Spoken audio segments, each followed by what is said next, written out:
Well, that has to be the most heroic thing imaginable.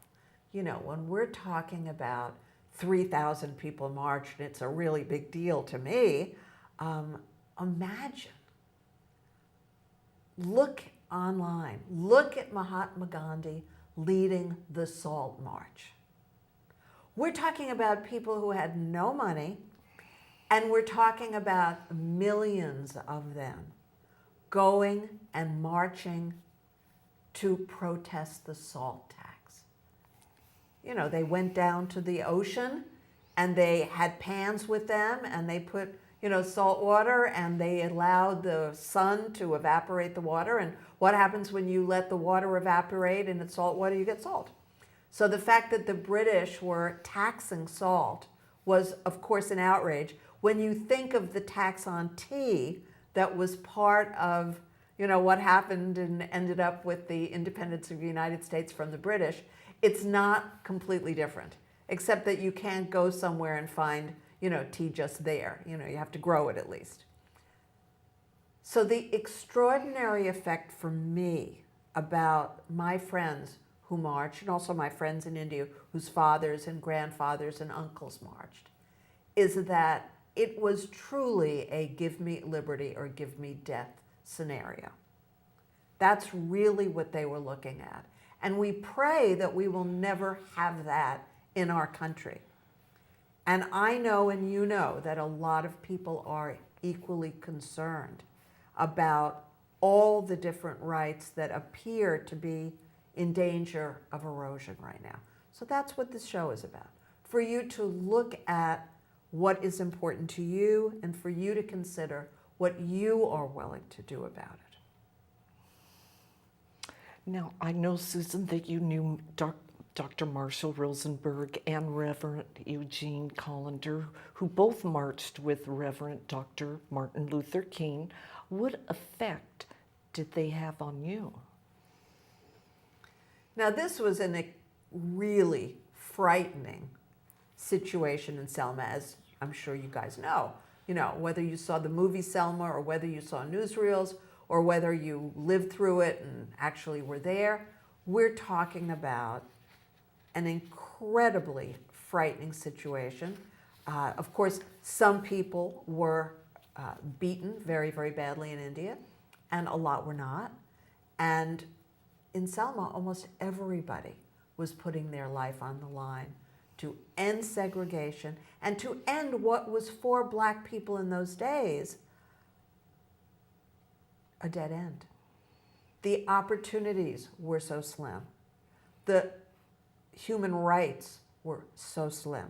The quality of life was so diminished if you were African American as opposed to white. So that's the level of desperation we're talking about tonight. And there are many things that each of us can do so that the situation doesn't return to that. And, to me, the shock is I haven't marched in 50 years.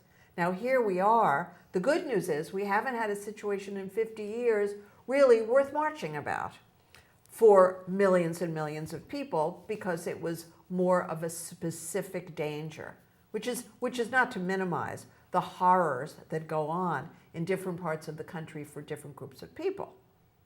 But this is now something that is galvanizing because it affects every home, it affects every family, because every family has women. And everyone has a friend who's from a marginalized group. So this is the time where we must make a decision. We must decide. Yes, and thank you for all the marches you have been involved in, Susan. They made a difference.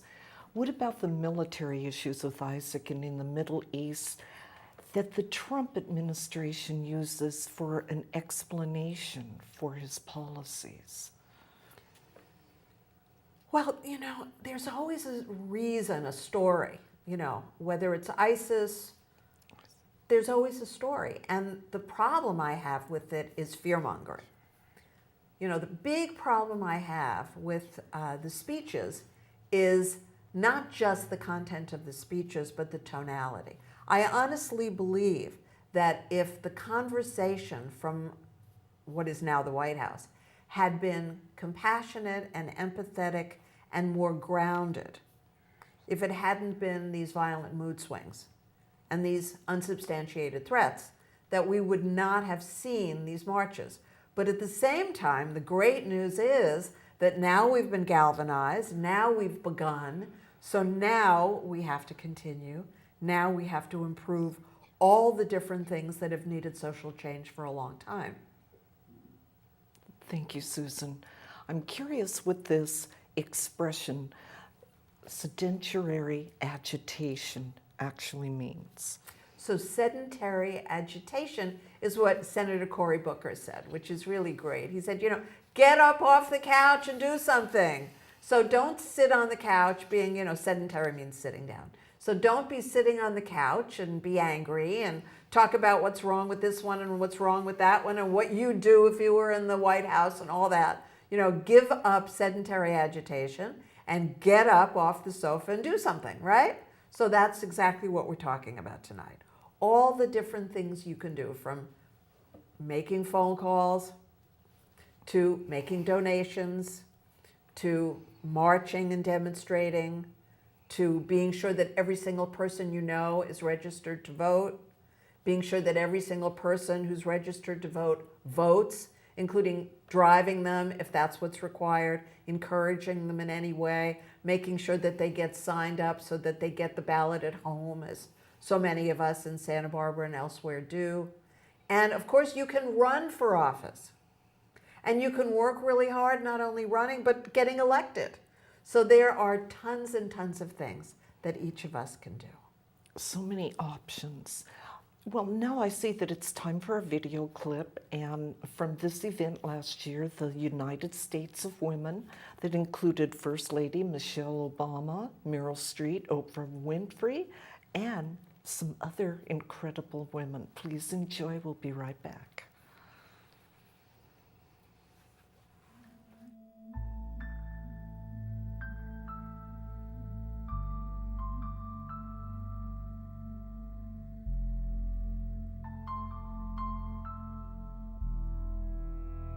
We are the United State of Women. The United State of Women. The United State of Women. And when we do better, everyone does better. You with us? Then listen up. When we work, we get paid. The same as everyone else. Doing the same job. We will be the boss Of a company. Of our company. Of a whole empire. Sounds good, right? We are the United State of Women. Somos el Estado Unido de la Mujer. We are in charge of our own bodies. Every beautiful part. Every powerful part. Every which way we want to use them. It's our choice when to say yes And when to say no. Because duh. Literally duh. We're earning more college degrees than ever. We're coding like it's nobody's business. Doing whatever we want. Like it's nobody's business. because we have ideas. Game-changing ideas. World-changing ideas. This is our movement. Turning struggle into strength. We're not done. We're definitely not done. So when we stand, stand with us. We are the United State of Women. The United States Of women.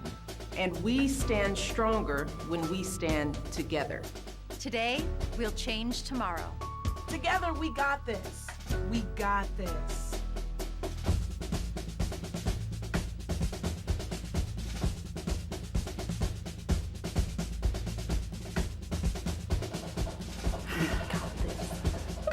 So fabulous. It is. Isn't it wonderful? Just wonderful.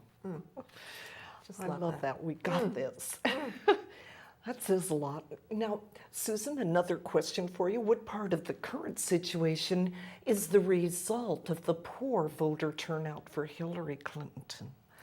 I hate to tell you, but they're saying that the whole thing was caused by a lack of voter turnout. This is really devastating. Devastating when you think about how much people went through to be able to vote, how incredibly valuable, and I'm talking about suffragettes, I'm not even just talking about across the South. The suffragettes, and the movie, you know, if you haven't seen it, it's a wonderful movie, a heartbreaking movie. What they went to, women gave up their lives so that all of us as women could vote. We forget that. And people younger than us don't even know that. So please share that with your family. Share that with kids and teenagers and young adults. Let them understand this, that people just like them died for the privilege to cast a vote. When I was traveling in India and living there in the 1970s, people, and it's a huge democracy, you hear about India, the largest democracy on the planet, people's votes belonged to their bosses if they were in the lowest classes economically. They did not own their votes. That's in the 70s. That's not hundreds of years ago. So please understand how precious this is. Really think about it. I know it's a big pain to try to figure out what all the candidates stand for. And you know, and then you get that big thing in the mail and it's like this thick and you don't want to read it. But please, think about where we are today. And if you're not thrilled with the outcome of the election today, this is the very easiest thing you can do about it. Absolutely. Great reminders. Thank you, Susan. Now, how is this convertible into votes, and what should women do? Well, I love the idea of more women running for elected office because it's time. It really is. Now, you know, we're spoiled in Santa Barbara because we've had female mayors for as long as I've been here. You know, so we forget that in many, many other cities and many other states, this is still something that rarely happens. And of course, you know, the Prime Minister of England is coming to America and she's going to be entertained in the White House. And of course, England has, you know, quite a long history of this. When you look at Queen Elizabeth I and Queen Elizabeth II and Margaret Thatcher, etc., it's not so surprising. We in America do not have this background. This is a big deal that one day a woman will be elected president. And in order for that to happen, it has to become commonplace for women to be senators, congressmen, in the cabinet, and have all the other opportunities. And the only way this will happen is if every one of us moves this forward. Nice. And so therefore, why do you think that women haven't stood together as a voting bloc in our past? Well, it's certain that the reason that the ERA, the Equal Rights Act, didn't get passed, this is a long time ago now, is that women have been brainwashed. There's no question that women in every culture that I've ever visited or lived in have been brainwashed. Now, whether we're talking about in the most innocuous way, where, you know, more education was given to the boys, or more money was spent on the education of the boys, or more attention was given to getting the daughters married, or more attention was given to deciding how the women should live their lives. All of this feeds into insufficient self-respect for women by women. This is the bottom line. And I understand why. I understand that for a culture to survive, women have to be able to bear children. They have to be cared for while they are preparing to give birth. I understand this, and so do you. But that doesn't mean that they have to spend their entire life cut off from economic and intellectual and creative opportunities just because for a very limited period of their lives, they may wish to get pregnant and bear children. So this is a really crucial distinction. Do you see that women have great brains and that they have great talent and great intellect and great creativity? Do you see that, or are you someone who's been brainwashed? And if you've been brainwashed, you can get unbrainwashed. I can teach you how to do it. Even today, when we look in our White House today, look at the difference between the couple in the White House today versus the couple that was in the White House a couple of days ago. You had a couple that was standing shoulder to shoulder. You had a couple where they had the same level of education, where they are both brilliant. You don't have that now. Now you have an old-fashioned marriage from the early 1960s. I don't even know people, growing up in New York City as I did, among the wealthiest people there, I don't know people who have this kind of an old-fashioned marriage. I really don't. Because my family certainly wasn't like this. Was yours? So that's what you have to be very careful about. You have to be very careful when you teach your children as well.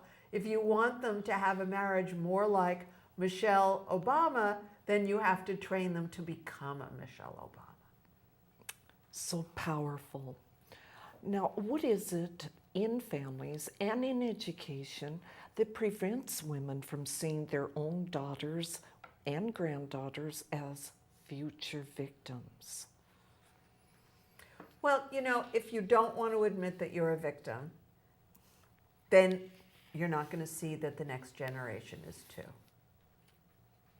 And we're going to see this. There's a young boy in the White House now.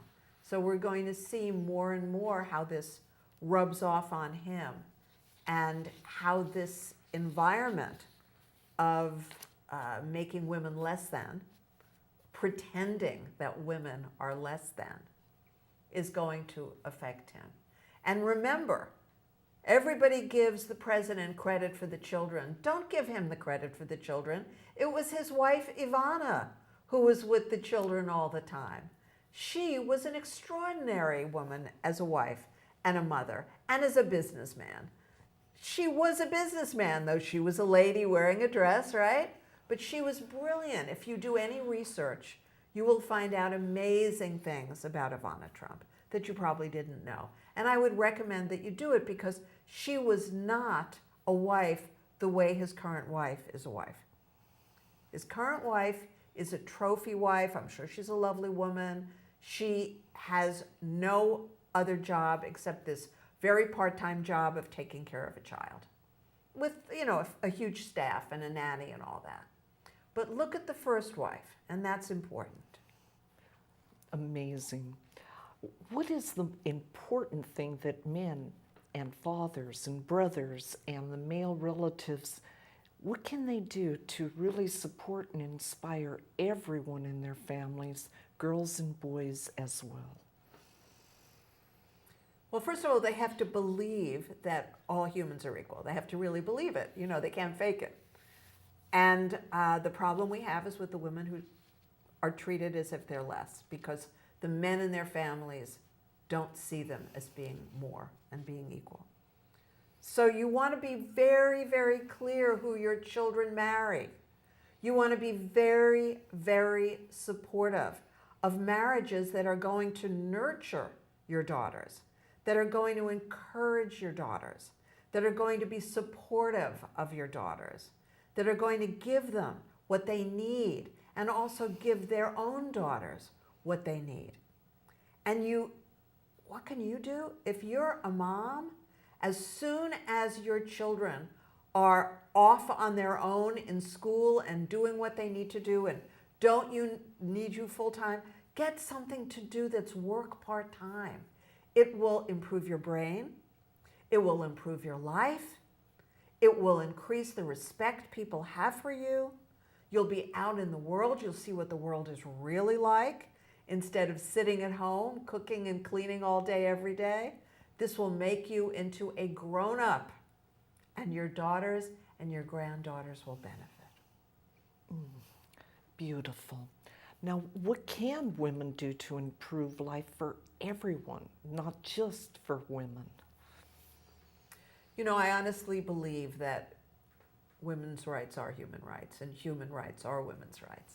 So I believe that every single thing we do, whether it's educating ourselves or educating others or taking a stand or voting or supporting other people to vote or running for office and winning, getting our candidates elected, doing all those things, that every single thing you do now, if you do it with a level of consciousness, and remember, I'm not saying anger. You haven't heard me being angry tonight.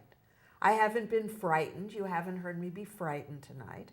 This is, in fact, the most valuable aspect of how you approach this.